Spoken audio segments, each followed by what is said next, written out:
Vamos abrir a palavra de Deus no livro de Gênesis, capítulo 1, onde farei a leitura de todo esse capítulo. Diz assim a palavra de Deus: No princípio criou Deus os céus e a terra. A terra, porém, estava sem forma e vazia. Havia trevas sobre a face do abismo, e o Espírito de Deus pairava por sobre as águas. Disse Deus: haja luz, e houve luz. E viu Deus que a luz era boa, e fez separação entre a luz e as trevas. Chamou Deus a luz dia e as trevas noite. Houve tarde e manhã, o primeiro dia. E disse Deus: haja firmamento no meio das águas, e separação entre águas e águas. Fez, pois, Deus o firmamento e separação entre as águas debaixo do firmamento e as águas sobre o firmamento. E assim se fez. E chamou Deus ao firmamento céus. Houve tarde e manhã, o segundo dia. Disse também Deus: ajunte-se as águas debaixo dos céus num só lugar, e apareça a porção seca. E assim se fez. A porção seca chamou Deus terra, e o ajuntamento das águas mares. E viu Deus que isso era bom, e disse: produza a terra relva, ervas que deem semente, e árvores frutíferas, que deem fruto segundo a sua espécie, cuja semente esteja nele, sobre a terra, e assim se fez. A terra, pois, produziu relva, ervas que davam semente, segundo a sua espécie, e árvores que davam fruto, cuja semente estava nele, conforme a sua espécie. E viu Deus que isso era bom. Houve tarde e manhã, o terceiro dia.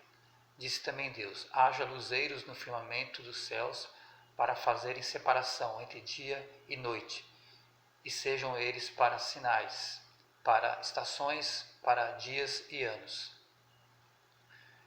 E sejam para luzeiros no firmamento dos céus, para alumiar a terra, e assim se fez. Fez Deus os dois grandes luzeiros, o maior para governar o dia e o menor para governar a noite, e fez também as estrelas, e colocou no firmamento dos céus para alumiarem a terra, para governarem o dia e a noite, e fazerem separação entre luz e as trevas. E viu Deus que isso era bom. Houve tarde e manhã, o quarto dia. Disse também Deus: povoem-se as águas de enxames de seres viventes, e voem as aves sobre a terra, sobre o firmamento dos céus. Criou, pois, Deus os grandes animais marinhos e todos os seres viventes que rastejam, os quais povoavam as águas, segundo as suas espécies, e todas as aves segundo as suas espécies. E viu Deus que isso era bom. E Deus os abençoou, dizendo: sede fecundos, multiplicai-vos e enchei as águas dos mares, e na terra se multipliquem as aves. Houve tarde e manhã, o quinto dia. Disse também Deus: produza a terra seres viventes, conforme a sua espécie, animais domésticos, répteis e animais selváticos, segundo a sua espécie. E assim se fez. E fez Deus os animais selváticos, segundo a sua espécie, e os animais domésticos, conforme a sua espécie, e todos os répteis da terra, conforme a sua espécie. E viu Deus que isso era bom. Também disse Deus: façamos o homem à nossa imagem, conforme a nossa semelhança. Tenha ele domínio sobre os peixes do mar, sobre as aves dos céus, sobre os animais domésticos, sobre toda a terra, e sobre todos os répteis que rastejam pela terra. Criou Deus, pois, o homem à sua imagem, a imagem de Deus o criou, homem e mulher os criou. E Deus os abençoou e lhes disse: sede fecundos, multiplicai-vos, enchei a terra e sujeitai-a, dominai sobre os peixes do mar, sobre as aves dos céus e sobre todo animal que rasteja pela terra. E disse Deus ainda: eis que vos tenho dado todas as ervas que dão semente e se acham na superfície de toda a terra, e todas as árvores que há fruto que dê semente. isso vos será para mantimento. E a todos os animais da terra, e a todas as aves dos céus, e a todos os répteis da terra, em que há fôlego de vida, toda a erva verde lhe será para mantimento. E assim se fez. Viu Deus tudo quanto fizera, e eis que era muito bom. Houve tarde e manhã o sexto dia. Vamos orar, falar com o nosso Deus. Senhor Deus, Pai bendito, maravilhoso, muito obrigado pelo dom da vida que o Senhor nos dá. Muito obrigado por tudo que o Senhor é, pela tua bondade, pelo teu amor. E fala, Senhor, através da tua palavra, através do teu servo, para que possamos entender a beleza, ó Deus, a tua glória. Seja feita assim, ó Pai, a tua vontade. Perdoa, ó Deus, os nossos pecados, em nome de Jesus. Amém. Hoje nós vamos tratar do seguinte tema. O que é beleza? Vamos ter por base esse capítulo de Gênesis, Gênesis de 1 a 31. Bem, queridos amados e amigos, irmãos, o ser humano tem um senso estético. Ele é sempre atraído por aquilo, pela beleza, por imagens de belezas naturais, fotos de pessoas e de obras de arte. A beleza nos cativa, nos causa admiração. Isso é muito presente em nossos dias, através de redes sociais como Facebook, Instagram. E como o senso estético da igreja, ele é influenciado pela cultura dos nossos dias. É essa a proposta da lição de hoje. Compreender qual é a perspectiva bíblica, qual é a cosmovisão cristã diante desse assunto, beleza. Bem, no Antigo Testamento não há a palavra beleza. No lugar dela encontra-se a palavra glória. A beleza de Deus ela é normalmente descrita como sua glória, uma vez que entendemos a categoria bíblica de glória. Percebemos que a glória de Deus abrange o bom, o belo, o verdadeiro e o real. Contemplar a Deus não é, antes de tudo, ver a sua beleza, mas sim a sua glória. Nossa compreensão da beleza como uma categoria em crise não começa com a confusão dos nossos dias, mas essa confusão sobre beleza, ela começa lá no Jardim do Éden, onde os nossos primeiros pais, Adão, se sentiram atraídos pelo fruto proibido, pelo menos em parte, por ele ser atraente para os olhos. Um falso conceito de beleza, o falso encanto do mal em vez do bom. É uma parte da história da queda do homem. Portanto, a confusão sobre a beleza, ela não é somente um assunto teológico, doutrinário, mas a confusão sobre a beleza precisa ter uma resposta de redenção. É uma questão de redenção. A única maneira de sair dessa confusão sobre a beleza é conhecer o Criador de todas as coisas. Conforme eu li em Gênesis capítulo 1, do verso 1 ao 31. É conhecer a Deus, conhecê-lo conceitual e pessoalmente, ter nosso relacionamento com Ele de maneira correta, através da Bíblia, algo que só Ele pode fazer por nós. A visão cristã da beleza possui, então, no nosso estudo, 3 implicações básicas. O que é beleza? O mundo é belo. A criação de Deus é bela. Assim nós lemos em cada dia da criação, Moisés registra que Deus disse que era bom. No verso 1, verso do nosso capítulo que lemos, diz que após Deus criar a luz, diz que é boa, e viu Deus que era bom. Ficamos impressionados com a beleza da ordem criada, do universo criado.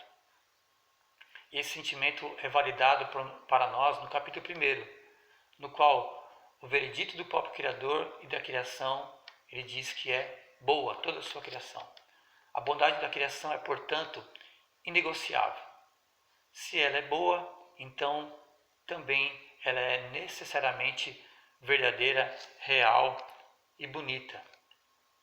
Contudo, devemos prosseguir até o capítulo 3 de Gênesis, no qual aprendemos que a ruptura ou o corte do próprio conceito de beleza não resulta de uma simples falha da percepção humana, mas são antes uma questão de rebelião humana. Essa ruptura do conceito de beleza não foi simplesmente uma falha, mas foi uma rebelião humana, rebelião do homem para com Deus. No capítulo 3 de Gênesis, é um retrato da negação do belo, do real, do bom e do verdadeiro, rejeitados em favor do desejo da humanidade de ser como Deus. O efeito cósmico da queda de Adão se estendeu até o mundo natural, de modo que o que antes só podia dizer a verdade, agora engana. Nós lemos isso em Gênesis 3, 6 a 7. Qual é o efeito dessa queda de Adão? Se estendeu até o mundo natural. Diz assim, Gênesis 3, 6 e 7. Vendo a mulher que a árvore era boa para se comer, agradável aos olhos, e árvore desejável para dar entendimento, tomou-lhe do fruto, se comeu, e deu também ao marido, e ele comeu. Abriram-se então os olhos de ambos, e perceberam que estavam nus. Coseram folhas de figueira e fizeram cintas para si.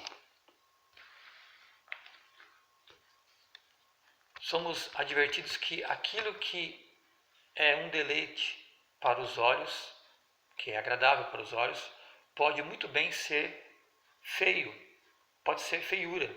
Somos atraídos pelo fruto proibido de uma cultura corrompida e decaída. Os olhos dos primeiros pais eram capazes de ver somente o belo, agora foram abertos. Mas essa abertura não conduziu à iluminação, conduziu à confusão e à corrupção. Eles viram que estavam nus, o que antes só era reconhecido como belo, bom e verdadeiro, agora se tornou objeto de constrangimento e vergonha. Então Adão e Eva costuraram folhas de figueira e fizeram cintas para si, para cobrir a sua vergonha. Num contraste com o capítulo 1 de Gênesis, temos a perfeição, onde a ordem criada por Deus, o bom, o belo, o verdadeiro, o real em harmonia. Agora, porém, essa unidade foi corrompida e mergulhamos na confusão e na rebelião. No entanto, mesmo assim, o mundo continua sendo bonito, não embora completamente bonito.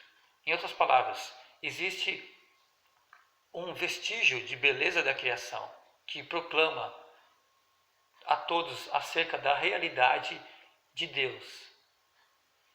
Apesar disso, porém, os seres humanos são dados à corrupção, até mesmo dessa expressão de beleza. É muito mais fácil adorar a criação, os seres criados, ou até o próprio homem, em vez do Criador. Nós podemos olhar para a criação e achar que ela é bela em si mesma. Podemos começar a olhar para a criatura humana e visualizá-la tão bela e por si mesma, em vez de notar que ela é bela porque ela foi feita à imagem de Deus. Assim, adotamos e trazemos um entendimento corrompido da beleza que não nos permite ver a beleza de verdade. A obra de redenção tem um significado cósmico. Aquilo que foi corrompido pelo pecado será restaurado, todas as coisas. No livro de Apocalipse, capítulo 21, do 1 ao 7, nos fala essa verdade. Nós teremos um final da história. No verso 5 diz que eis que faço novas todas as coisas. A beleza da Nova Jerusalém é refletida na linguagem sobre pedras preciosas e semi-preciosas. Diz que as ruas são feitas de ouro, mas o quadro é muito mais sobre beleza do que tudo. Destina-se a nos levar a pensar sobre o que uma cidade redimida realmente seria, como iria parecer. Assim como a cosmovisão cristã nos explica por que o mundo é belo, mas não totalmente. A Bíblia nos ensina isso, que o mundo ele é belo, mas também aponta que não é totalmente belo como era no início. O mundo contém coisas bonitas, mas que são mortíferas.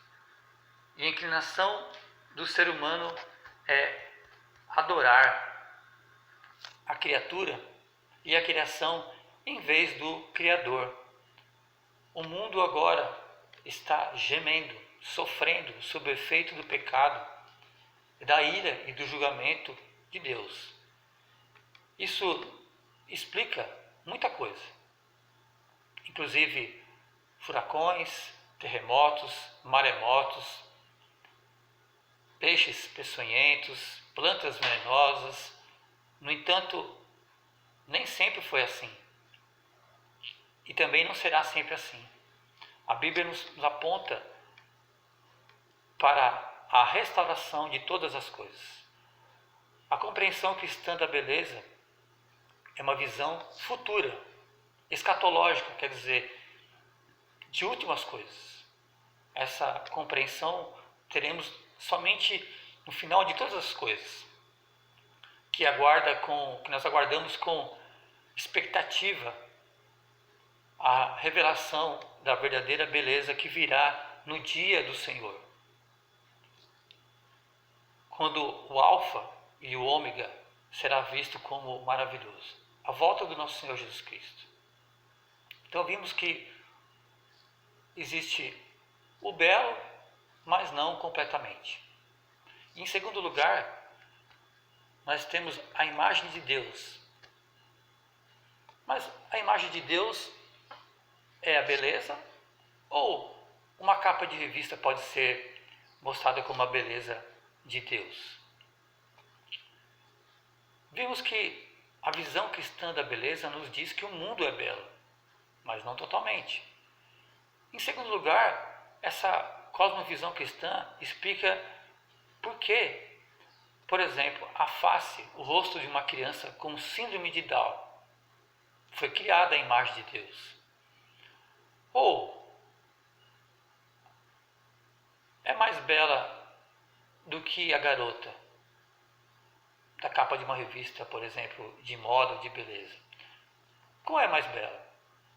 O rosto dessa criança ou o rosto de uma impressão gráfica editada? O rosto, certamente, de uma criança digital é natural. Não existe edição, não existe maquiagem.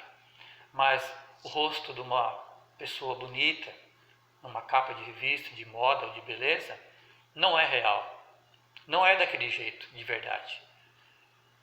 A unidade do bom e do belo e do verdadeiro e do real nos convida a olhar debaixo da superfície, debaixo de uma camada de maquiagem e compreender que é a realidade de cada ser humano e que nós somos, de fato, feitos à imagem de Deus. A beleza que há em cada um de nós e o restante não passa de uma irrelevância cosmética. Somente aquilo que há em nós é uma beleza natural, feita por Deus. O que acrescentar disso é apenas uma maquiagem, não é real.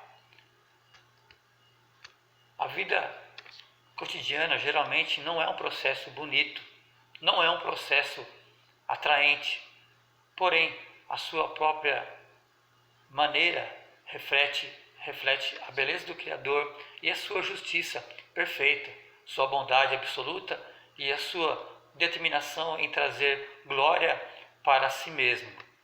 Devemos ser capazes de olhar para o rosto de um santo ancião, um velho, e ver cicatrizes, rugas, manchas, obtidas mediante o envolvimento com a realidade da vida e dizer: você é belo.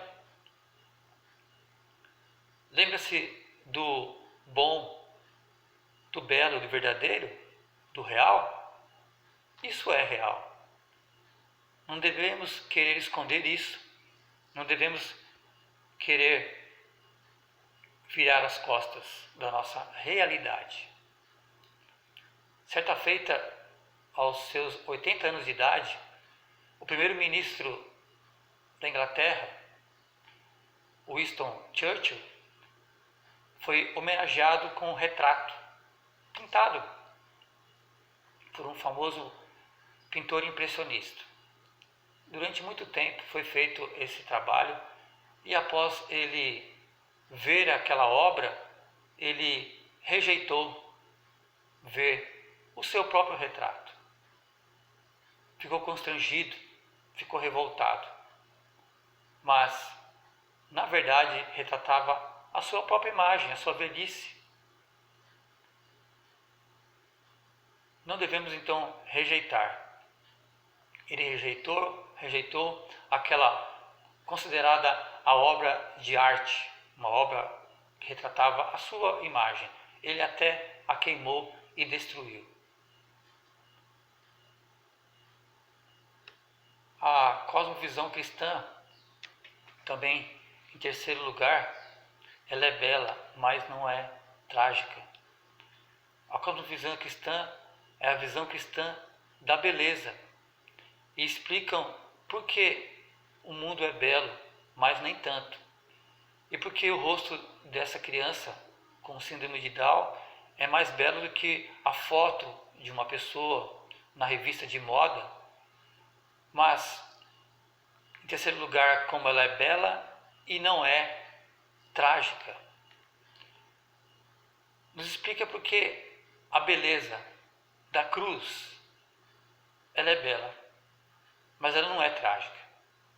Porque essa figura, ela nos traz uma redenção completa, todo o seu ciclo.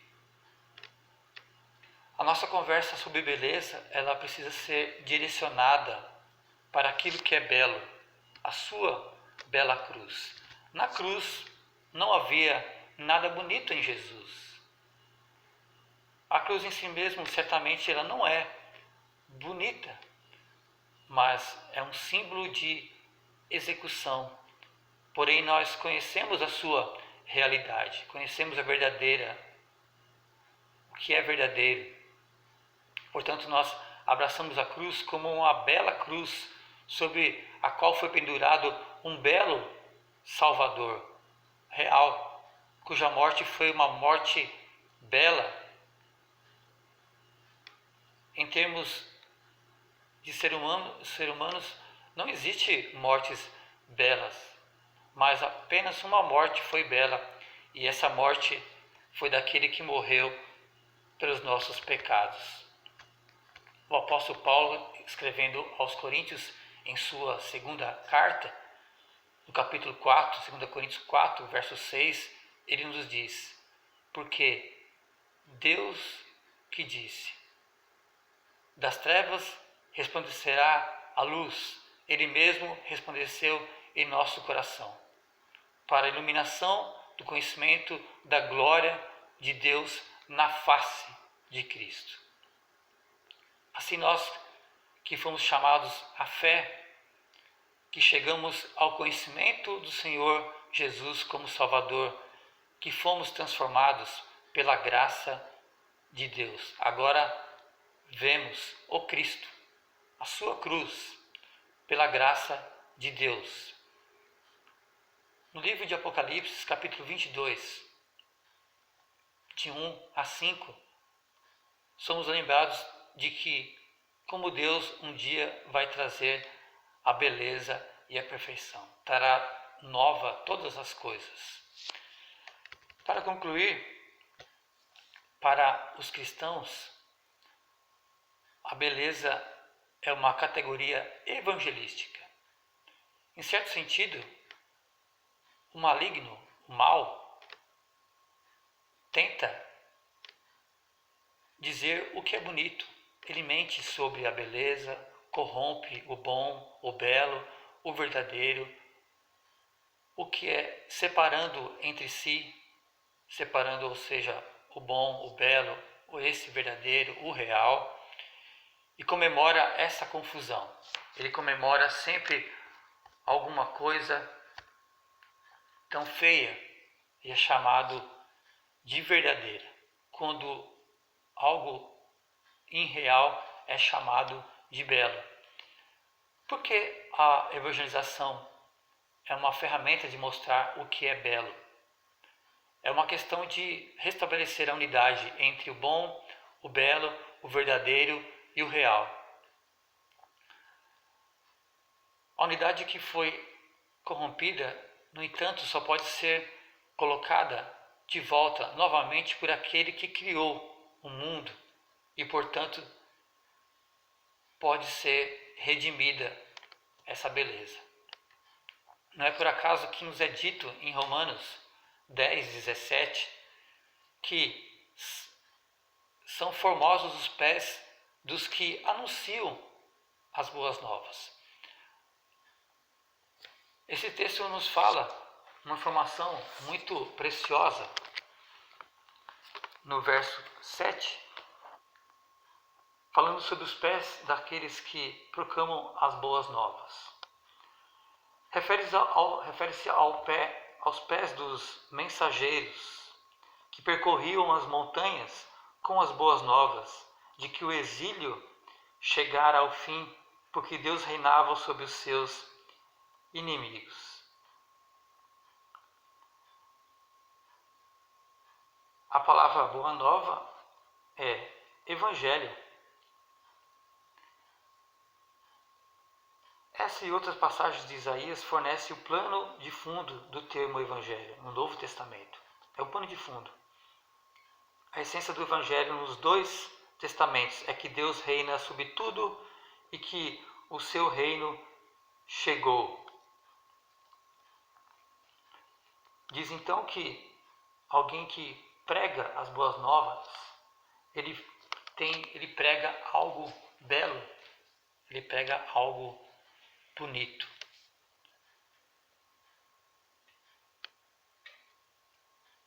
A recuperação da beleza só pode vir pela recuperação da humanidade. Ela só pode vir pela recuperação da verdade.